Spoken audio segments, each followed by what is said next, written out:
Wow. So when you see 64% of the senators being women, use things like this and use opportunities like I have on the TIG to talk about things of really high value, to make sure that men are uplifting women and see the same value in it. There are many different types of people. However, the diversity isn't so big after all. We can boil it down to 2 archetypes, to use a word that Meghan's comfortable with. On the one hand, we have people who look at a person's talents and merits and let them be the only determining factor as far as job opportunities and positions are concerned. On the other hand, we have people who might look at a person's talents and merits, but are equally or more interested in said person's innate characteristics, such as gender. These people put ideology above all else, and they've been allowed to run things today, in politics, colleges, and many workplaces as well. And Meghan is a big proponent of it. In her interview with King, she constantly shows us that her way of thinking is determined by ideology. How does she make her arguments, and what do her arguments tell us about her as a person? Don't forget to like the video and subscribe. Okay, let the authenticity begin. Meghan Markle is an actress who co-stars on the USA Network's legal drama Suits. She's also a UN Women political advocate. Meghan is also the founder of the TIG. That's a website for those with a hunger for food, travel, fashion, and beauty. It covers about everything but fooling around. Pretty much. What is that? The TIG? TIG. Well, you know, it's so funny. The namesake actually comes from a wine that I had that was an aha moment, Tignanello, which people sort of pronounce Tignanello here in the States. And it became my nickname for moments of getting it, moments of clarity where something is not just red or white as with the wine, but really has some depth to it. So yeah, the site has been a really nice resource for me to share all of those passions. It's a website. It's a website, yes. I guess that's all he wanted to know, and not the funny story about the wine and nickname. This short passage shows us one of Meghan's defining characteristics: rehearsed lines or rehearsed monologues. I know this comes as a shock to us because Meghan's more than indicated that it's difficult to first Google a song and then actually learn the song, especially when you've only had 2 years to do it. No, but even down, but even down to like the national anthem.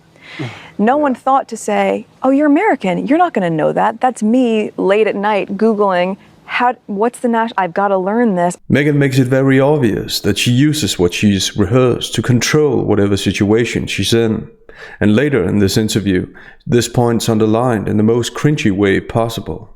Because it's rehearsed, what she says sounds inauthentic to a lot of people, ironically enough. So for both of us, it was just a really authentic and organic way to get to know each other. Authentic and organic way to get to know each other. Next, Meghan starts with the buzzwords that a lot of people also don't fall for. Buzzwords are fashionable at a particular moment in time or history. The speaker uses them to sound morally good or morally superior. And it was also just actually the TIG? just thetig.com. And it's actually where UN Women reached out to me because I had written a think piece about the same sort of things we're talking about, right? About women's inequality and hoping to find a way to find self-empowerment. And because they had read this piece, they ended up saying, we would really like to work with you. What is UN Women? Meghan was only asked to explain the TIG, but she's busy directing the interview so that she gets to emphasize that apparently she's attractive enough for a large corporation to reach out to her. This way, King now has to align with the new topic, what Meghan wants to talk about. UN Women is a branch, obviously, of the United Nations, but I think as it being a young organization, what they've really been striving to do between the He for She campaign. What does the work entail? What do you do? In interviews and speeches, Meghan talks like a politician with lots of vague concepts and grandiose formulations. And it was incredibly inspiring, the resounding themes that came up about representation, about inclusion. Anyone can do that, so her having to explain specifically what she does is a good way to get to the bottom of things. Do we actually get to the bottom of things? No, of course not. We get to hear where Meghan's traveled to, another rehearsed answer she uses in other interviews as well. We'll see that in a moment. Let's hear the answer first. Yes, so last February, actually, I went to Rwanda, which was incredible because Rwanda has the highest percentage of female political participants of any other country in the world. So 64% of their government is female. We notice her micropauses and interjections that all indicate hesitation. Hesitation because she's looking for the exact words she usually answers this question with. Compare this passage to this passage. Went to Rwanda for a field mission to meet with female parliamentarians in Rwanda.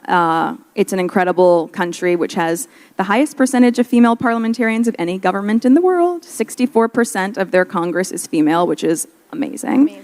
Meghan doesn't treat this as an interview with spontaneous and in-the-moment answers. She treats it like a Miss Universe contest. I think we can relate this back to education and how we are continuing to try to strive to... In Meghan's following rehearsed answer, her ideological thinking surfaces.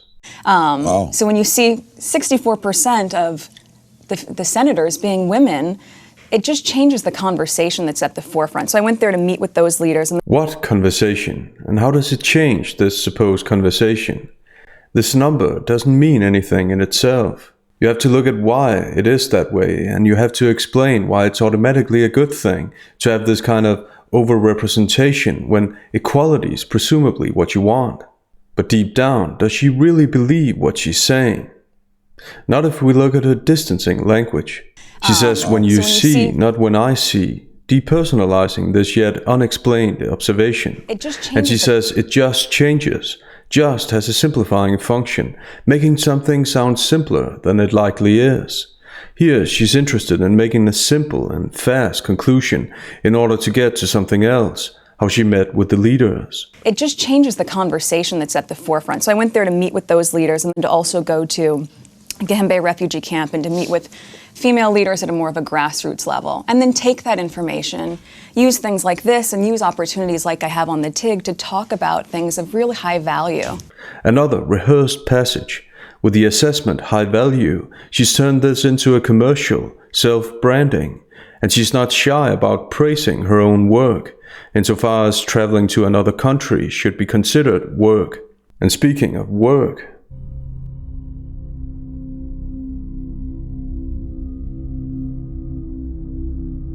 also, she doesn't say what she actually talks about and why it's automatically a good thing.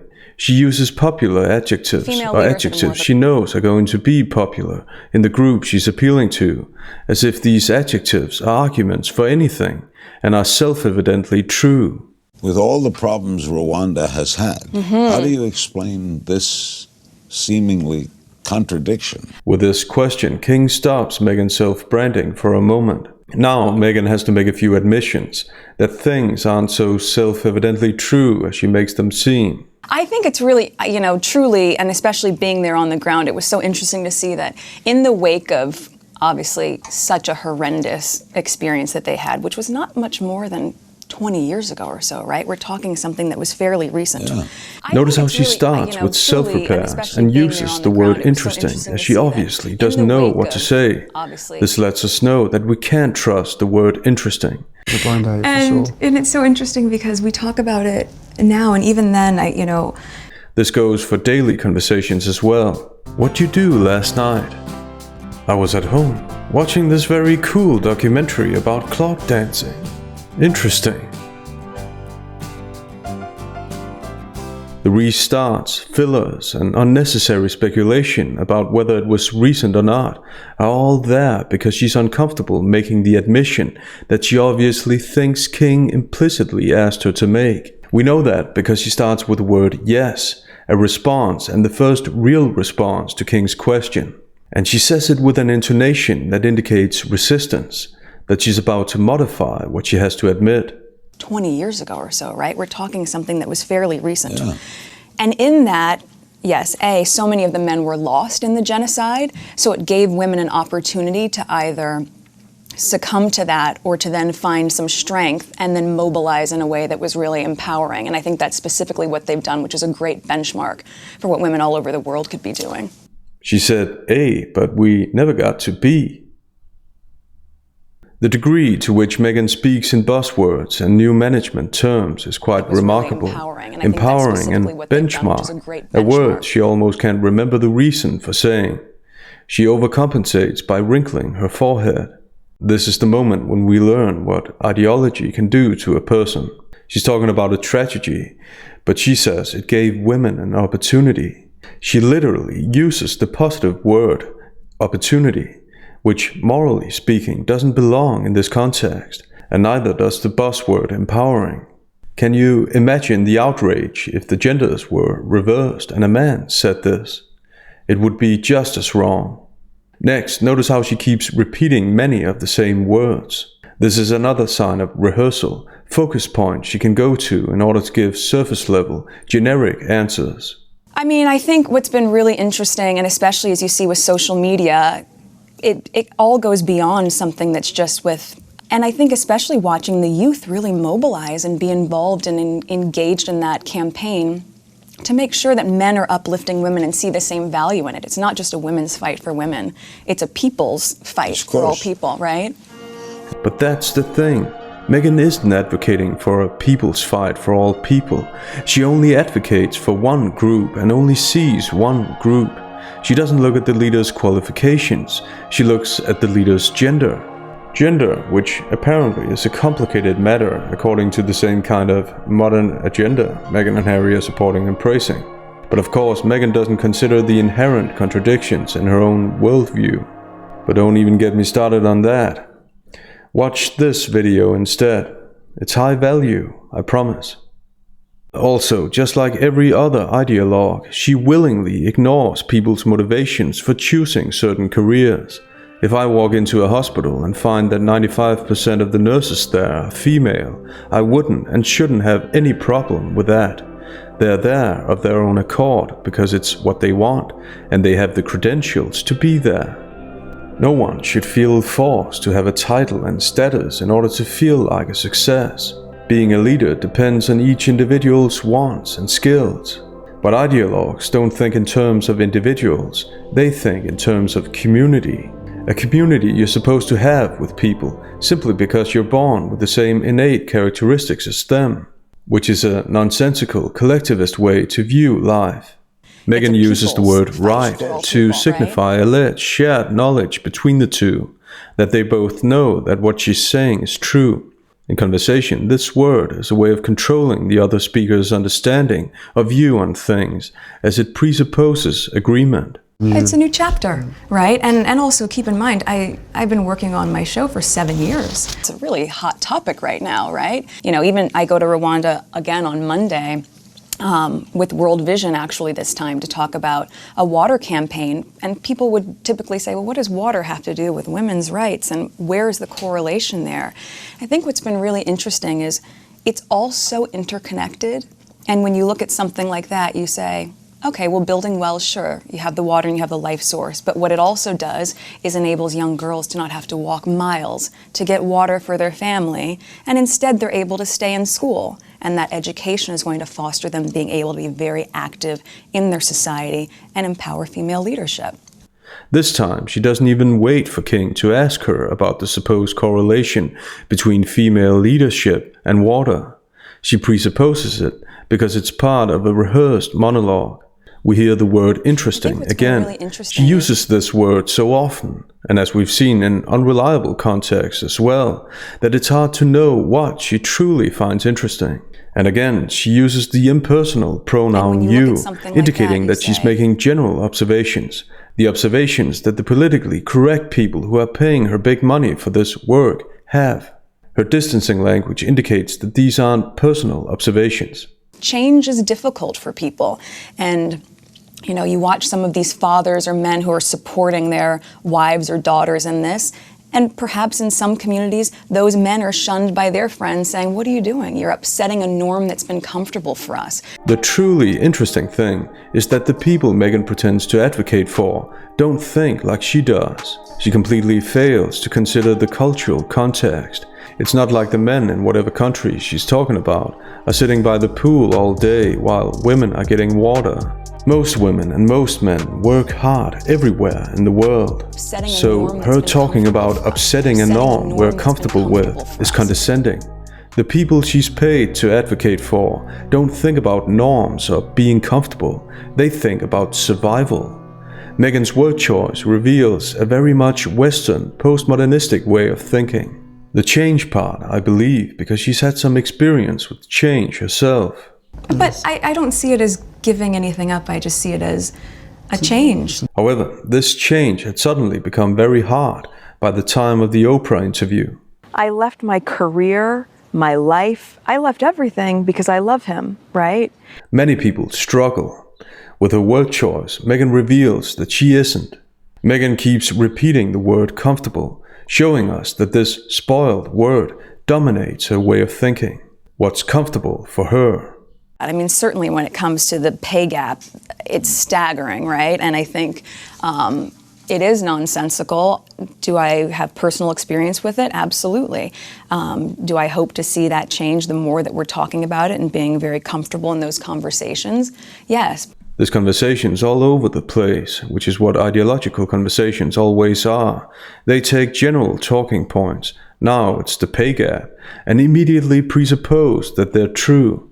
They don't deal with specifics, that men and women choose different lines of work and that these lines of work aren't paid the same. As if how much money you make has anything to do with having a rewarding life in the first place. That's because ideologues don't look at the people they have economic incentives to advocate for as individuals. They look at them and want them to look at themselves as a collective. A collective is much easier for them to control. Also, she mentions that she herself has experienced the so-called pay gap, but she doesn't even specify that. She acts like her own interviewer, so that she gets to say the things she wants to say. Do I have personal experience with it? Absolutely. Do I hope to see that change the more that we're talking about it and being very comfortable in those conversations? Yes. However, in the following, King gives her an opportunity to recite her favorite empowerment narrative. Now I'll act as my own interviewer. Yes, it's the one with the soap commercial, and yes, we have to watch it. Notice how it has absolutely nothing to do with the pay gap conversation they just had. Like I said, details like that don't matter to ideologues, but victim narratives do. They thrive on victim narratives because victim narratives create an enemy, a common enemy, and an enemy creates division, and when there's division, it's easy for them to take charge. Politics 101. Have you seen any personal effects of it? Has it ever affected you? You know, it's so interesting, and I gave a speech. Of course, this is also interesting. You know, it's so interesting, and I gave a speech last year for International Women's Day with UN Women, and I was talking about an experience that I had when I was 11 years old. She's holding herself as a way to self-soothe. This kind of body language signifies resistance, a certain hesitation about telling something. Probably because she knows that this has nothing to do with the pay gap conversation and/or isn't a story that really deserves to be mentioned. But here we go. And I went to school here locally in LA, and it was during the LA riots actually, so I think 93. And the class was very small, and we were watching TV, and this commercial came on for a soap manufacturer, Ivory dishwashing liquid. And in the tagline of the commercial, it said, "Women all over America are fighting greasy pots and pans." And two of the boys in my class said, "Yeah, that's where women belong, in the kitchen." And whatever it was in me at 11 years old, it sparked this frustration and this desire for change. And I went home and I said to my dad, "This is crazy and I have to do something." And he said, "Why don't you write some letters?" So Larry, I wrote a letter to Hillary Clinton, who was our first lady at the time, and I wrote a letter to Linda Ellerby, who hosted a show called Nick News W5 then. I wrote a letter to Gloria Allred, and I wrote a letter to the soap manufacturer. And then everyone responded to me with the exception of the soap manufacturer. And what was so interesting was to then see with this support behind me, they changed the commercial to people all over America. So it can do things at 11. At 11. It was at that moment that I realized the magnitude of my actions. At the age of 11. Another rehearsed moment in an interview that never got specific, which is the point, at least from Meghan's point of view. Now, if you don't mind, I'll go to the gym, which will be an interesting and empowering experience. See you next time.